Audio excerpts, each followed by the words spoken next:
আপনারা জানেন যে আমাদের জাতীয় ছাত্র সংহতি সপ্তাহ চলছে। তো আজকে আমাদের ছাত্র শিবির বন্ধু প্রতিম ছাত্র সংগঠনকে সবাইকে আহ্বান করেছে। আমি আসনাদ আব্দুল্লাহ বৈষম্যবিরোধী ছাত্র আন্দোলনের পক্ষ থেকে আসছি। আমরা ক্রিয়াশীল কোনো ছাত্র সংগঠন না, আমরা হচ্ছে এই জুলাই গণ অভ্যুত্থানে যে ব্যানারের নেতৃত্ব হয়েছে সবার অংশগ্রহণে, ছাত্র জনতার অংশগ্রহণ, ক্রিয়াশীল ছাত্র সংগঠনগুলোর অংশগ্রহণে, বাট যে ব্যানারের নেতৃত্ব হয়েছে সেটির প্রতিনিধি হিসেবে আমি আসছি। তো আজকে আলোচনার মধ্যে আমি এই বিষয়টি বলেছি যে আমরা যে আমাদের জায়গায় বলেছি যে ক্যাম্পাসে যেই ছাত্রলীগীয় যে ছাত্র রাজনীতি, যে ভয়ের যে ছাত্র রাজনীতি, যেখানে সিট দখল, যেখানে হচ্ছে চাঁদাবাজি, টেন্ডারবাজি, ক্যান্টিনে ফাও খাওয়া এবং যেটি ছাত্র আবরারের মতো শিক্ষার্থীকে সেখানে পিটিয়ে নির্যাতন করে মেরে ফেলা, এই ধরনের ছাত্র রাজনীতি, লেজুর ভিত্তিক ছাত্র রাজনীতি, যেই ছাত্র রাজনীতি শুধুমাত্র মাদার টিমের পারপাস সার্ভ করে, যেই ছাত্র রাজনীতি শিক্ষার্থীদের প্রতিনিধি হয়ে কথা বলে না, তারা তাকিয়ে থাকে যে মাদার পার্টিকে নির্দেশনা দিবে এবং সেই নির্দেশনা ক্যাম্পাসে বাস্তবায়ন করে। ক্যাম্পাসটি হচ্ছে তাদের মূল দায়িত্ব, হচ্ছে ক্যাম্পাসকে নিয়ন্ত্রণ করা। ঢাকা বিশ্ববিদ্যালয় সহ বাংলাদেশের পাবলিক বিশ্ববিদ্যালয় সহ শিক্ষা প্রতিষ্ঠানগুলোকে নিয়ন্ত্রণ করে সরকারি দলের সেখানে ত্রাসের রাজত্ব কায়েম করার ম্যান্ডেট নিয়ে যারা যেই ধরনের ছাত্র রাজনৈতিক বর্তমানে যে রূপরেখাটি রয়েছে সেটির সাথে আমরা কেউ একমত না। এ বিষয়ে আজকে আমাদের আলোচনা হয়েছে। তাহলে সেখানে কোন ধরনের রাজনীতি থাকবে? বিভিন্ন সময় বলা হয় যে বৈষম্যবিরোধী ছাত্র আন্দোলন যে ছাত্র রাজনীতির সেটা বিরাজনীতিকরণের দিকে যাচ্ছে। বিষয়টি এমন না, বরং আমাদের যে অতীতের যে ছাত্র রাজনীতিটি রয়েছে, যেটি ছাত্রলীগ এবং বিভিন্ন সময় সরকারি দলীয় বিভিন্ন ছাত্র সংগঠন ইন্ট্রোডিউস করেছে, আমরা সেই ছাত্র রাজনীতির বিপক্ষে। বরং শিক্ষার্থীদের প্রতিনিধিত্বমূলক, যেখানে শিক্ষার্থীদের প্রতিনিধি করবে ছাত্র সংসদের মধ্য দিয়ে, আমরা সেই ধরনের ছাত্র রাজনীতি চাই। এবং আজকে একটি আলোচনাও এসছে যে শিক্ষকদের এক ধরনের যে একটি যে আবার মাদার পার্টিকে সার্ভ করার এক ধরনের রাজনীতি রয়েছে, আমরা সেটির দিক থেকেও আমরা হচ্ছে নিস্তার চাই। আমরা চাই ক্যাম্পাসগুলোতে ছাত্ররা স্বাধীনভাবে মতামত প্রকাশ করতে পারবে। সেখানে ভিন্ন মত প্রকাশ করলে তাকে শাহবাগ থানায় গিয়ে তুলে দিয়ে আসবে, প্রক্টর শো এসকর্ট দিয়ে তুলে দিয়ে আসবে, সেই ধরনের ছাত্র রাজনীতি আমরা চাই না। বরং সেখানে ছাত্র সংসদগুলোকে দ্রুততম সময়ের মধ্যে অ্যানাভেল করতে হবে। এবং আপনারা দেখতে পেয়েছেন যে নিকট সময়ে ক্যাম্পাসগুলোতে বিভিন্ন অস্থিতিশীলতা দেখা যাচ্ছে, ছাত্রদের মধ্যে এক ধরনের কলহ সৃষ্টি হচ্ছে। সেটিকে কিন্তু আমরা অতীতের যেই শিক্ষা পদ্ধতি ছিল সেই শিক্ষা পদ্ধতির একটি প্রতিফলন দেখতে পাচ্ছি। যেখানে মূল্যবোধ বিবর্জিত একটি শিক্ষা পদ্ধতি ছিল, সেই শিক্ষা পদ্ধতির এখন আপনারা প্রতিফলন দেখতে পাচ্ছেন।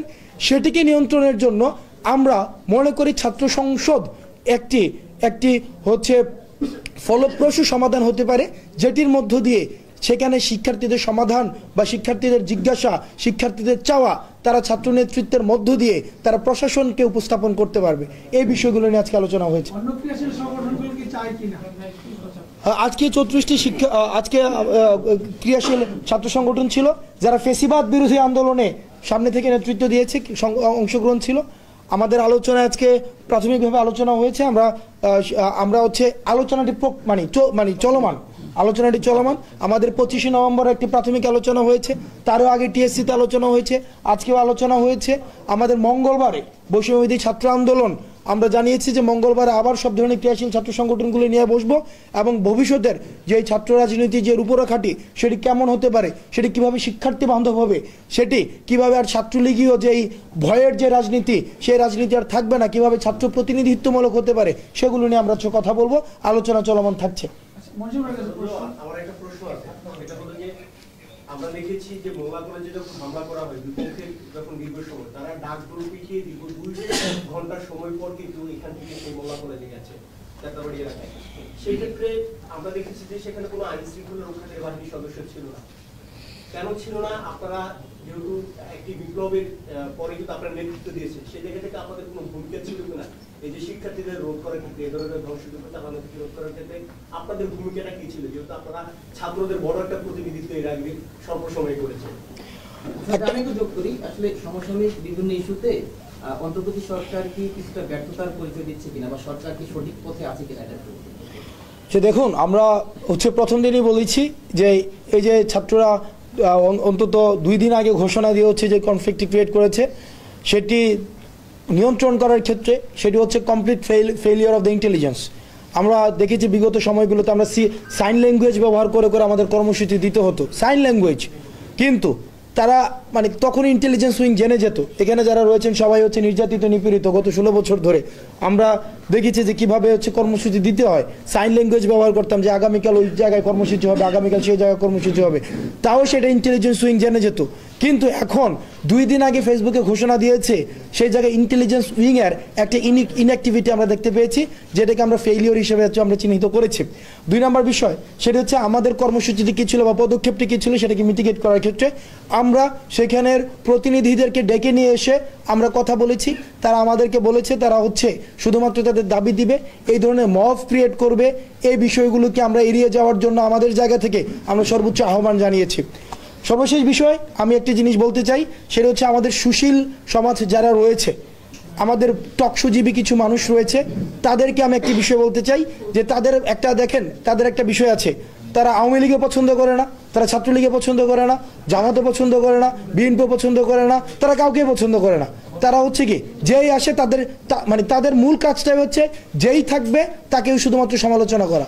যেমন তাদের না আমি বলছি সেটা অবশ্যই, কারণ গণতন্ত্রে এটাই হচ্ছে সৌন্দর্য, কিন্তু ভুল ধরানো এবং অ্যাপ্রিসিয়েট করা দুইটার মধ্যে পার্থক্য রয়েছে। আপনি ভুল ধরানোর সাথে সাথে আপনি যতটুকু ভুল ধরাচ্ছেন আপনার অ্যাপ্রিসিয়েশনেরও ততটুকু উদারতা থাকা উচিত।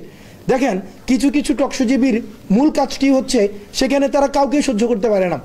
আমরা বৈষম্যবিরোধী ছাত্র আন্দোলন যদি এই যে কোনো কিছু মিটিগেট করতে যাই তখন তাদের হচ্ছে কথা যে এখন আইনশৃঙ্খলা বাহিনী রয়েছে, আইনশৃঙ্খলা রক্ষাকারী বাহিনী হচ্ছে, এখন তাদের কাজটা কি।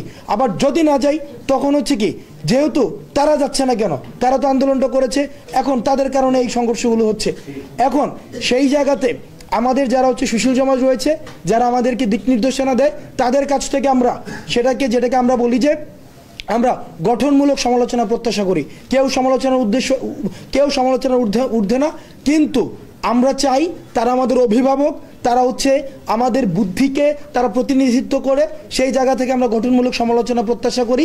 শুধুমাত্র সমালোচনার জন্য সমালোচনা অথবা শুধুমাত্র অ্যান্টি এস্টাবলিশমেন্টে প্রাসঙ্গিক থাকার জন্য সমালোচনা, এটি ইতিবাচক কোনো ধরনের পরিবর্তন আনে না, বরং এটি শুধুমাত্র ঘটনা প্রবাহকে সেটি শুধুমাত্র হচ্ছে এক ধরনের প্রাসঙ্গিকতাকে শুধুমাত্র টেনে নিয়ে যায়।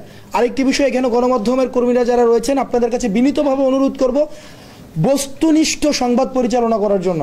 যে ইসকনের যে ঘটনাটি ঘটেছে সেখানে দেখেন এখানে অনেক মিডিয়াতে আমরা দেখেছি যে এখানে বলা হয়েছে যে হিন্দু ভেবে তাকে আক্রমণ করে হচ্ছে মেলে ফেলা হয়েছে।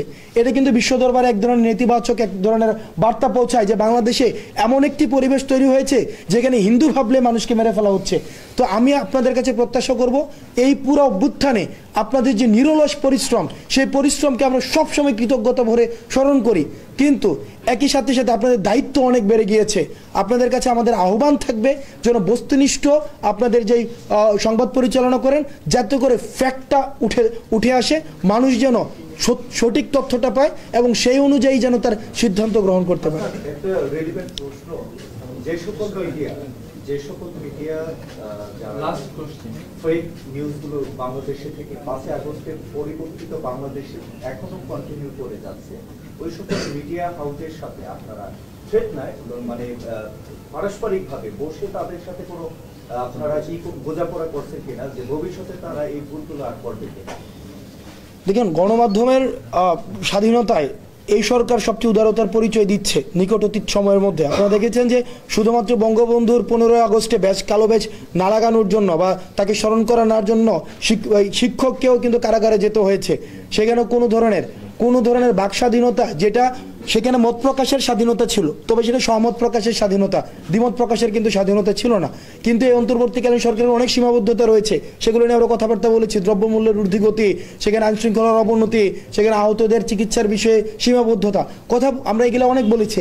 কিন্তু এই অন্তর্বর্তীকালীন সরকারের সবচেয়ে উদারতার জায়গাটি বা যেটি হওয়া উচিত, আমি বলবো না এটা উদারতা, এটি হওয়া উচিত, প্রকৃত গণতন্ত্রে এটিও হওয়া উচিত। আপনাকে আমি যেমন গালি দেওয়ার অধিকার থাকবে, ঠিক একইভাবে তালি দেওয়ার অধিকার থাকবে। এই জায়গাটি একটি সরকারের চাপিয়ে দেওয়া বা সরকার যেই বা আমরা বৈষম্যবিরোধী ছাত্র আন্দোলন বা বিভিন্ন রাজনৈতিক সংগঠন তাদেরকে যতটা না বুঝিয়ে দেওয়া, তখন সেটা হয়ে যাবে কি আমরা সাংবাদিকতা শেখাচ্ছি বা আমরা সাংবাদিকতাকে লোকেট করে দিচ্ছি। বিষয়টা এমন না, বরং সাংবাদিকতার পেশাদারিত্বের জায়গা থেকে তাদেরই এই উপলব্ধি বুঝটি আসা উচিত যে একটি সাংবাদিকতা বা সংবাদ মাধ্যম যেহেতু সমাজের প্রতিনিধিত্ব করে, রাষ্ট্রের প্রতিনিধিত্ব করে, সুতরাং তাদের বোঝা উচিত যে শুধুমাত্র ফ্যাক্টকে যেন তারা তুলে ধরে কোনো ব্যক্তি